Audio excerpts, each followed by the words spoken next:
अस्सलाम वालेकुम। कायदे तहरीक नावलता हुसैन भाई ने इंटरनेशनल सेक्रेटरीट के साथियों और दीगर साथियों के लिए हलीम बना के भेजा है। भाई की मशहूर डिश है ये, माशाल्लाह।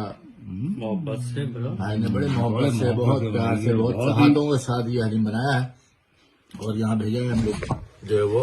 थैंक यू भाई। खाना खा रहे हलीम के साथ, आप भी खाएं। सुबह से लेकर शाम तक ये देख लीजिए आप, ये साथी अमरीका साया में है अपना नबील भाई और ये उफरान भाई है, कहाँ गए मुस्तफा जवादी भाई, मुस्तफा भाई जो है उसको रोटियां गर्म कर रहे हैं हमारे लिए। देख रहे हैं ये देखें हलीम खाइए आप, हलीम खाइए और जान बनाइए, भाई को याद कीजिए। भाई को याद करिए, दुआएं दीजिए। जान बनाइए और भाई को याद कीजिए, भाई को दुआ और हमने आपको हलीम भेज दिया, ठीक है। कंप्लेन मत कीजिए। देखें ये, हालांकि मैं अपनी बनाना चाह रहा था, ये बीच में घुस रहा है। सिर्फ अपनी बनाना चाह रहा था, अब क्या करूंगा। ठीक है, देखिए आप देख लीजिए, तमाम लवाजमात भाई ने साथ भेजे हैं ये।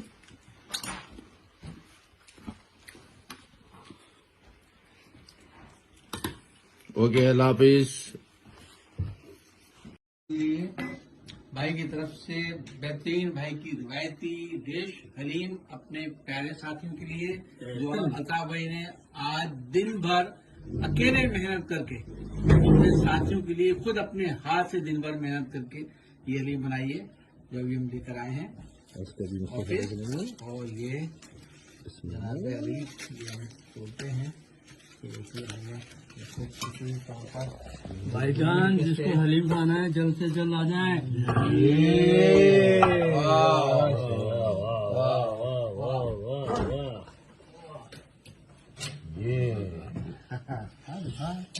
बात है भाई की। थैंक यू भाई। के हाथों से बनाए हुई। I love you भाई। थैंक यू भाई। Thank you। लव यू भाई। लव यू भाई। और साथियों को भी बुलाया है कि आओ आगे खा लो यार, तो फोन कर